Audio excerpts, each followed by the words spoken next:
Haleluya. Somo letu la leo tunakwenda kujifunza umuhimu wa maarifa ya kiroho kwa kanisa.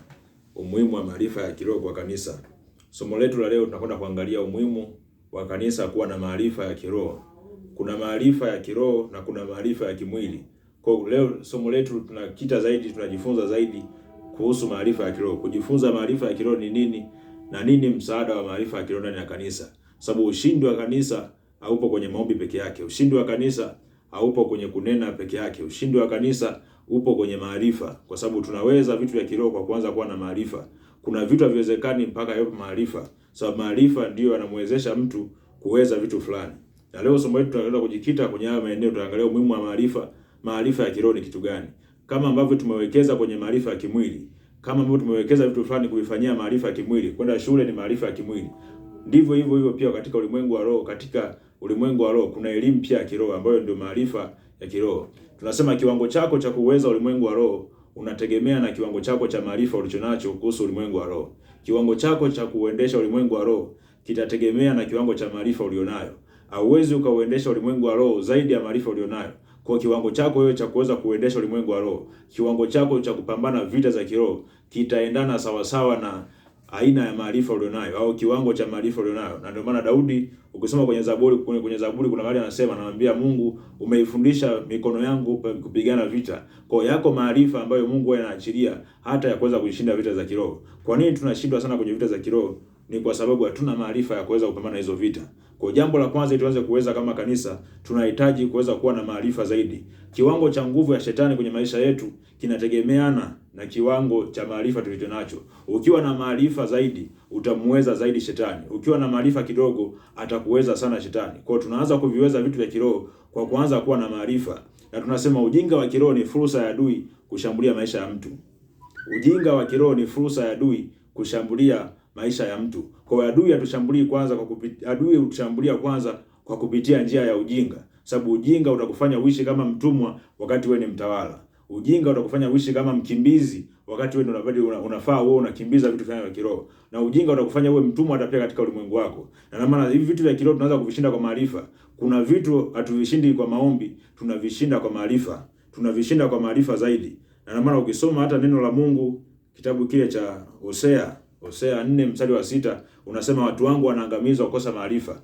Asemi watu wangu wanaangamia, anasema watu wangu wanaangamizwa kwa kukosa maarifa. Kwa sisi hatuangamii, tunaangamizwa. Tunaangamizwa na vitu gani? Na vitu ambavyo vilivyoko ulimwenguni vinatushinda, sio kwa sababu hatuombi.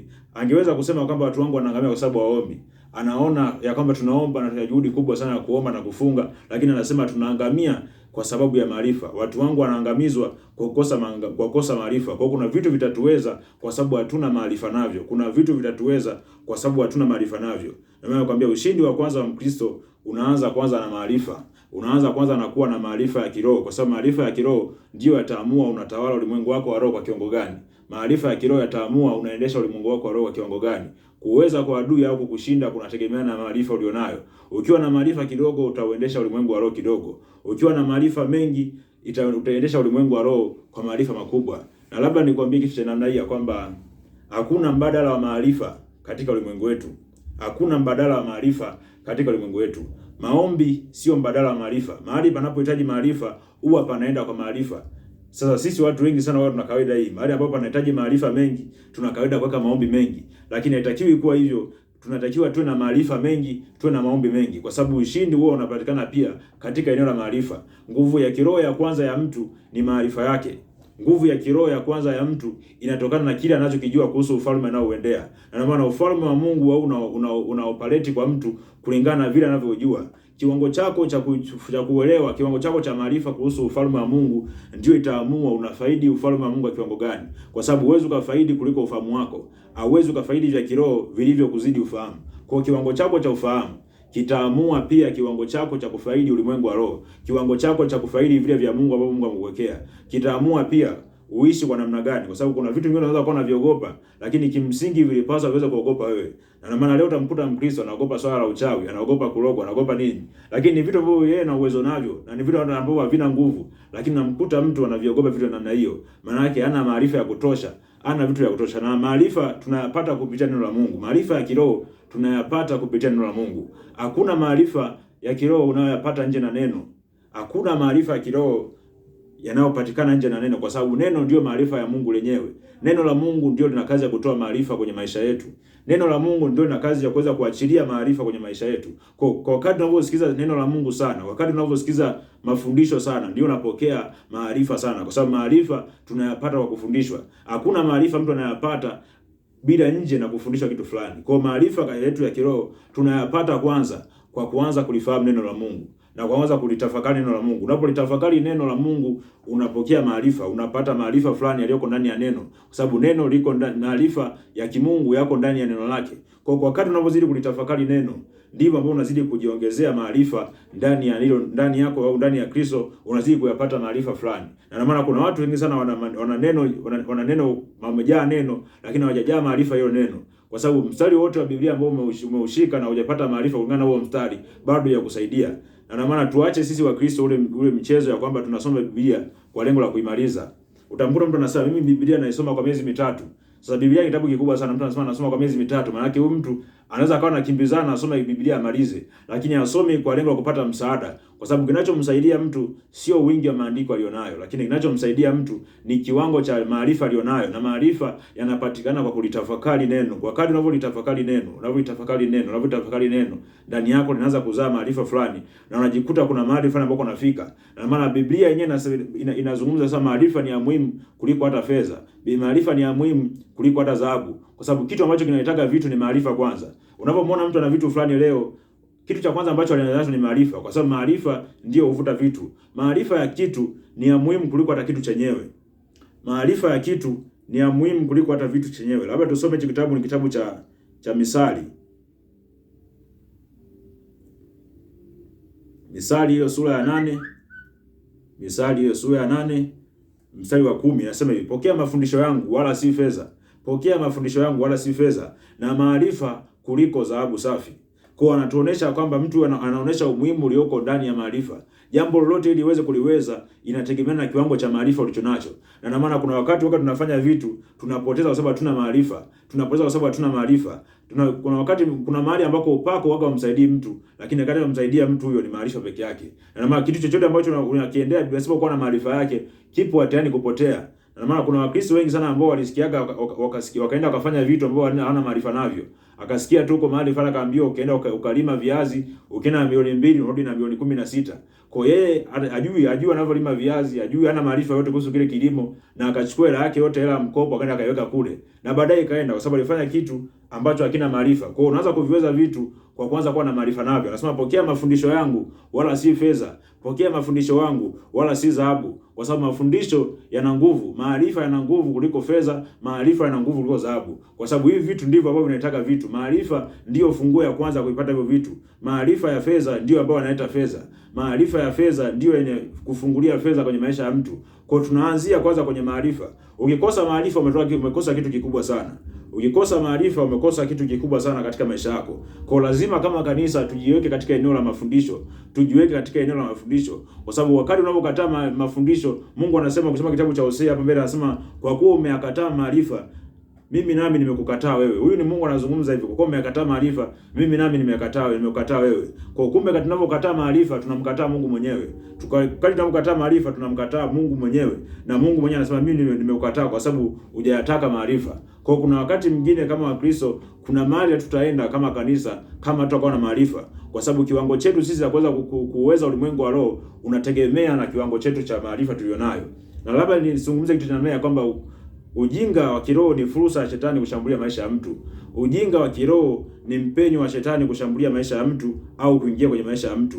Ujinga wa kiroho ni funguo ya kwanza ambayo adui anaitumia ili kupenya kwenye maisha ya mtu. Na nasema shetani waga waogopi watu, amuogopi mtu yoyote, lakini anamuogopa mtu mwenye maarifa ya kiroho. Kwa sababu mwenye maarifa ya kiroho ni zaidi kuliko hata mwenye maombi mengi. Mwenye maarifa ya kiroho ana uwezo wa kusema jambo na likatokea, kwa sababu anajua anasema nini na anajua nini ambacho neno la Mungu linasema, kwa kuwa ana maarifa ndani yake. Kwa utiisho wa kwanza ambao tunaopata kwenye falme zingine za giza kwenye maisha yetu ni pale ambako tutaanza kuexperience au tutaanza kuwa na maarifa ya kutosha, hasa maarifa ya eneo letu, maarifa ya ufalme wetu. Kwa sababu kiwango chako cha maarifa kitaamua kiwango chako cha kufaidi vya Mungu. Kiwango chako cha maarifa kitaamua kiwango chako cha kufaidi vya Mungu. Kwa tunaongeza kiwango cha kufaidi vya Mungu kwa kupitia kwanza kuongeza kiwango cha maarifa. Kwa kama kanisa lazima tujikite kwenye eneo la maarifa kwa kuanza kulitafakari neno la Mungu, kwa kuanza kukaa kwenye neno la Mungu, kwa kuanza kukaa kwenye neno la Mungu. Kwa sababu Wakristo wengi tuna uwezo wa kuomba. Wengi unasikia mtu anasema mimi naomba lisaa. Mimi naomba masaa mawili, mimi naomba muda gani? Lakini ni wachache sana ambao wanaweza kukaa kwenye neno. Na kwa kuwa maarifa ya kiroho hayapatikani popote nje na neno. Maarifa yoyote yaliyo nje na neno ni maarifa ya shetani. Chochote kile ambacho kiko nje na neno ni kitu ambacho hakifai, ni kitu ambacho cha shetani, ni maarifa ambayo hayana msaada, kwa sababu inachoweza kukusaidia wewe ni maarifa ya kiroho. Lakini pia ukisoma kitabu cha Warumi 10 ule mstari wa pili, Warumi 10 mstari wa pili inazungumza hivi.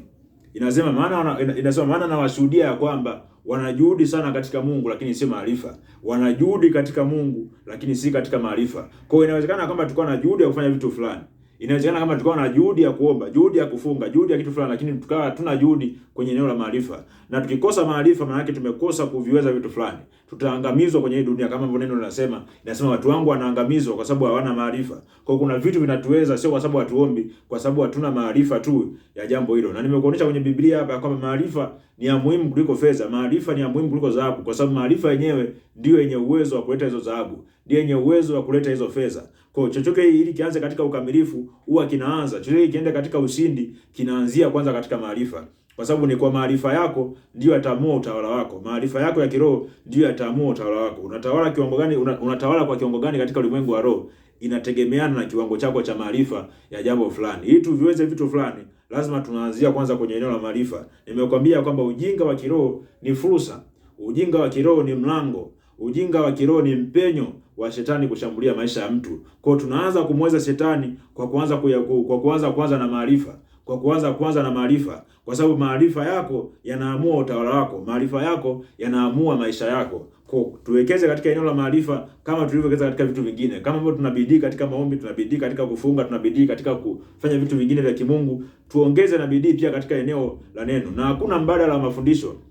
Nimekwambia hakuna mbadala wa mafundisho. Maombi sio mbadala wa mafundisho. Lakini pia jambo fulani kwamba tupati maarifa kwa kuombewa. Hauwezi ukawekewa mikono ukasema umepokea maarifa. Hauwezi ukawekewa mkono mtu akamwambia kwa mkono akawekea akasema pokea maarifa na ukasema nimepokea maarifa. Maarifa hatuyapokei nje, hatuyapokea kwa kuombewa. Maarifa tunayapokea kwa kujifunza. Kwa kufundishwa, ni kwa kufundishwa tu ndio mahali ambapo tunaweza tukapokea maarifa. Ndio kujifunza tu au kufundishwa neno ndio mahali ambapo tunaweza tukapokea maarifa, kwa sababu hakuna maarifa nje na kufundishwa. Hakuna maarifa nje na kufundishwa. Kwa lazima tuanze tukae katika darasa la kujifunza ili tuwe na maarifa, ili tuanze kuviweza vitu fulani. Kwa sababu maarifa ya jambo ndiyo yanakufanya uweze kuliweza jambo. Kwa sababu tunaanza kuviweza vitu kwa kufundishwa kwanza.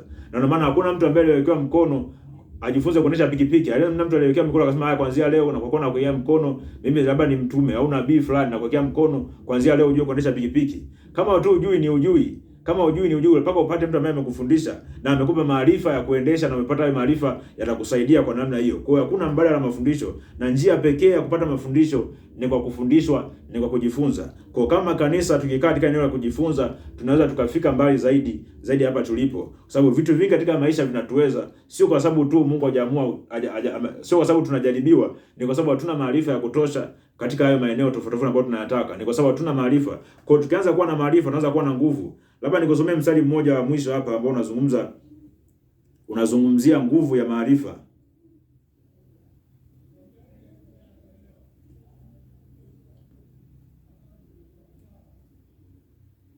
Inasema hivi, ukisoma Misali 24 ule mstari wa 5, unasema mtu mwenye hekima ana nguvu. Mtu mwenye hekima ana nguvu. Naam, mtu wa maarifa huongeza uwezo. Mtu wa maarifa huongeza uwezo. Kwa kumbe tunaongeza uwezo wetu kwa kuongeza maarifa. Tunaongeza uwezo wetu kwa kuongeza maarifa. Haya ni maarifa ambayo hata duniani pia wako watu namna hiyo. Unamsikia mtu anasema mimi nilikuwa na degree, mbona nikaongeze masters? Maana yake anajiongezea uwezo wa kuaminika zaidi. Lakini pia hata katika ulimwengu wao ndiko hivyo hivyo. Kwa kadri unapopata maarifa, unajiongezea uwezo wa kiroho wa kuweza kuyamudu mambo fulani.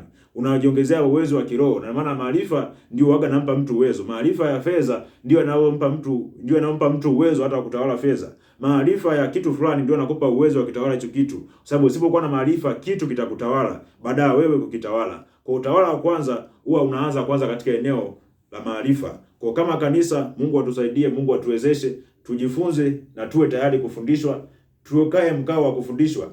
Tusiwe watu wa kupinga pinga sana, lakini tuwe watu wa kufundishwa. Tusiwe watu wa maugomvi, kwa sababu kuna wakati mwingine unaweza kuwa unasoma Biblia kwa lengo la kwenda kubishana na isikusaidie chochote. Unaweza ukasoma neno, ukasoma Biblia mpaka ukamaliza kwa lengo ambalo ni tofauti na kukusaidia. Lakini tukisoma Biblia kwa jicho la kuona maarifa ndani ya neno, litatuvusha mahali pakubwa sana. Kwa sababu neno lina kila kitu ambacho tunakihitaji. Neno lina kila kitu ambacho tunakihitaji katika maisha yetu. Chochote ambacho tunakitaka kipo ndani ya neno. Neno linaelekeza jinsi ya kupata vitu vyote ambavyo tunavitaka. Ni sisi tu kwanza kuchambua na kwanza kuangalia nini ambacho neno linasema juu ya maisha yetu. Nini ambacho neno linataka juu ya maisha yetu. Amen. Basi tumefikia mwisho kwa siku ya leo kwa kuweza kujifunza somo hili, na Mungu atupe neema. Siku nyingine tutakuwa na somo lingine. Kwa mkazo wangu ni kanisa kuanza kuwa na maarifa. Naposema kanisa, sizungumzii jengo, nazungumzia wewe, kwa sababu Biblia inakutambua wewe kama kanisa. Inakutambua wewe kama hekalu. Maana nasema nyinyi ni hekalu la Mungu. Inasema nyinyi ndio Roho wa Mungu anakaa ndani yetu, nyinyi ni hekalu la Mungu. Kwa hiyo inatuonyesha kama sisi ni hekalu la Mungu, sisi ni kanisa. Kwa hiyo unaposema kanisa kuwa na maarifa, nazungumzia wewe kwanza kuwa na maarifa.